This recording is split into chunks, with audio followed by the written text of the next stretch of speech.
The sun was setting over Naval Air Station Norfolk, Virginia, casting long shadows across the tarmac. The air smelled of jet fuel, salt water, and the faint metallic tang of diesel from the maintenance hangars. At the edge of the flight line, a woman stood alone, her hands clasped behind her back, staring up at the sky as an FA-18 Hornet roared overhead. She wore a crisp navy dress uniform, dark blue jacket with gold buttons, white shirt, navy trousers, polished black shoes.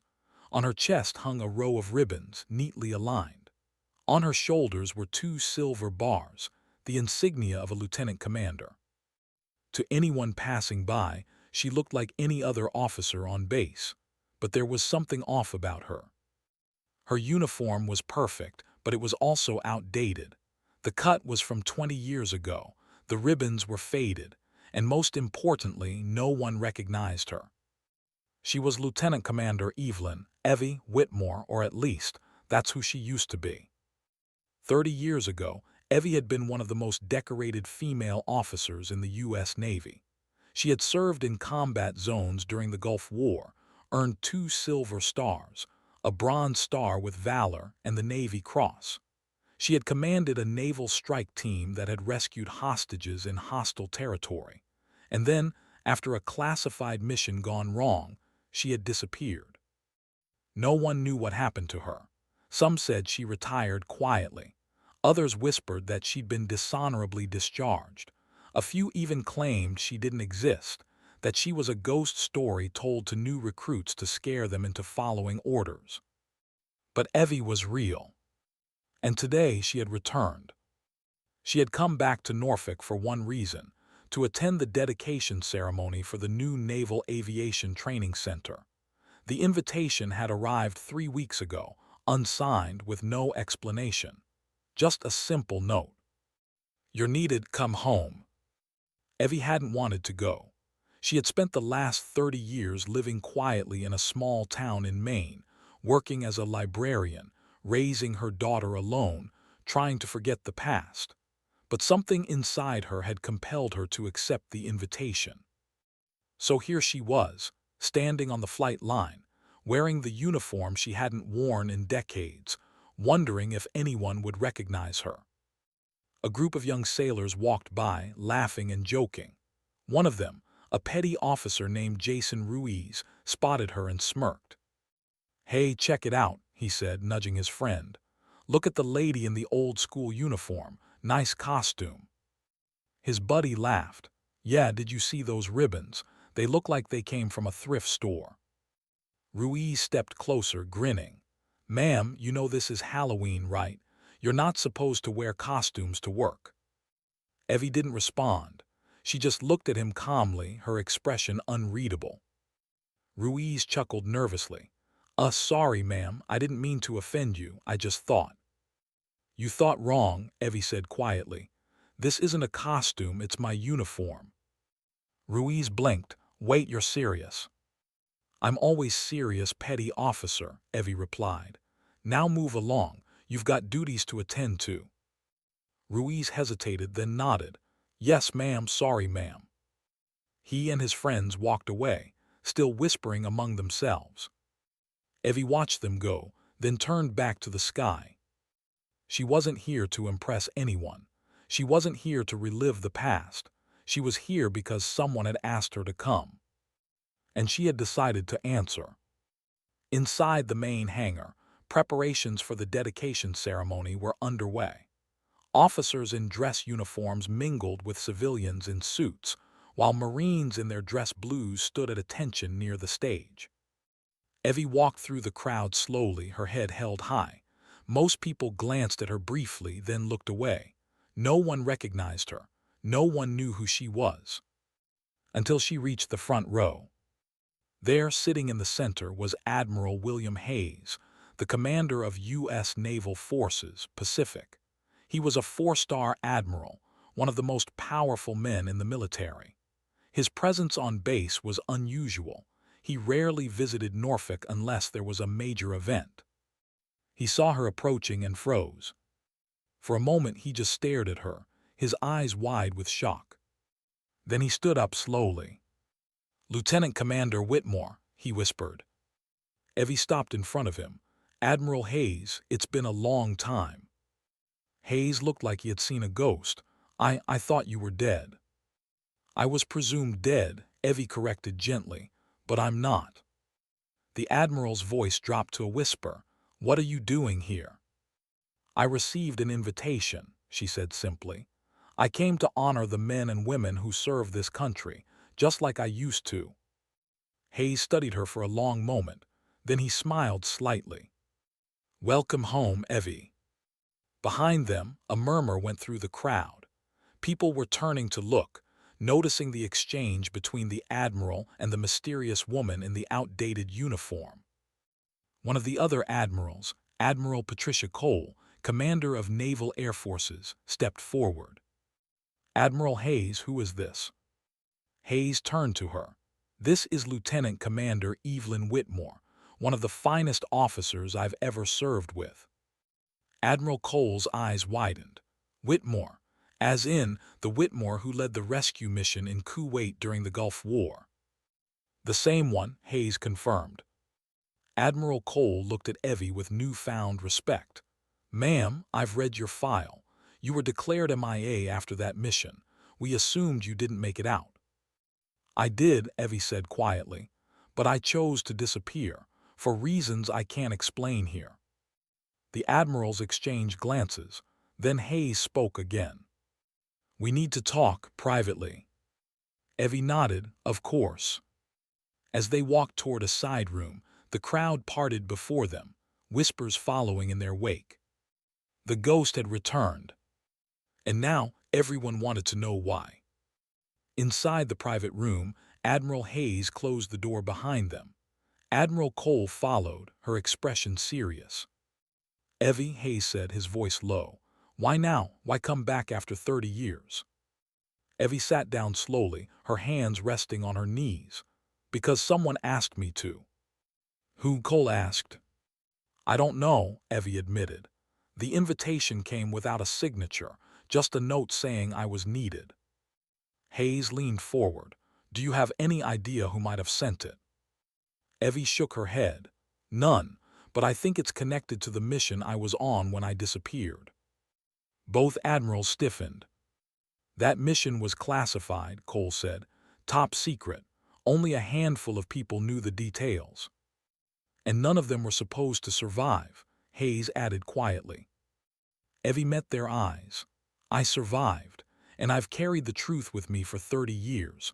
I've stayed quiet because I was told to, because I was threatened, because I was told that if I spoke up, more people would die." She paused. "But I'm tired of being silent. I'm tired of hiding. And I'm tired of letting the people who covered up what happened get away with it." Hayes and Cole exchanged another glance. Then Cole spoke. "What do you want us to do?" "I want the truth to come out," Evie said firmly.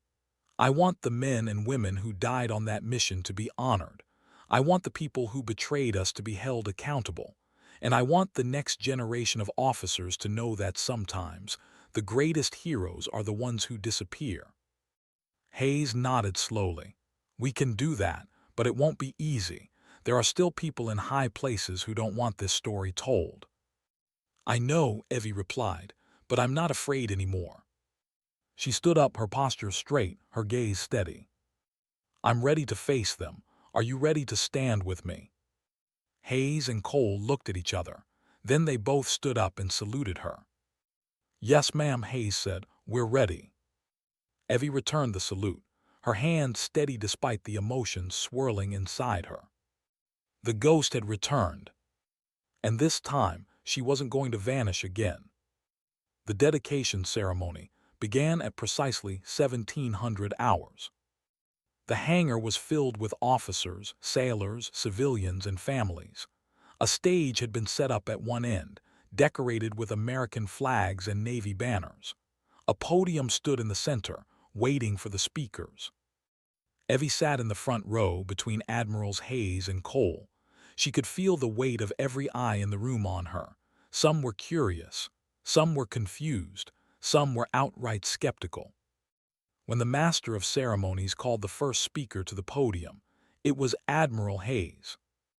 "Ladies and gentlemen," he began, his voice carrying across the hangar. "Today, we gather to dedicate the new Naval Aviation Training Center, a facility that will train the next generation of naval aviators. But before we begin, I want to take a moment to honor someone who has been absent from this base for far too long." He paused, looking directly at Evie. Lieutenant Commander Evelyn Whitmore served this nation with honor, courage, and distinction. She deployed to combat zones 7 times. She earned 2 Silver Stars, a Bronze Star with Valor, and the Navy Cross. And she led a rescue mission during the Gulf War that saved the lives of 27 hostages. A murmur went through the crowd. But after that mission, she disappeared. Officially, she was declared MIA. Unofficially, many believed she had been killed or dishonorably discharged.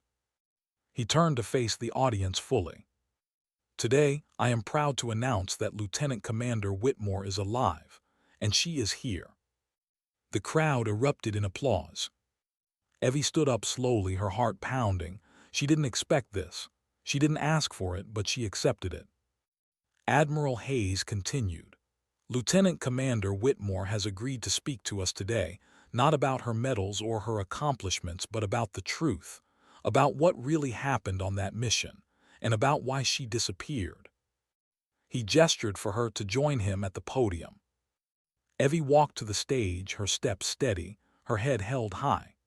When she reached the podium, she looked out at the sea of faces, officers who had never heard of her, sailors who had only read about her in history books, families who had lost loved ones in the same mission. She took a deep breath. "My name is Evelyn Whitmore," she began. "I served 28 years in the United States Navy. I was a combat officer, a leader, a warrior, and for 30 years I've lived in silence, carrying secrets that should have been buried with me." She paused, letting the words sink in.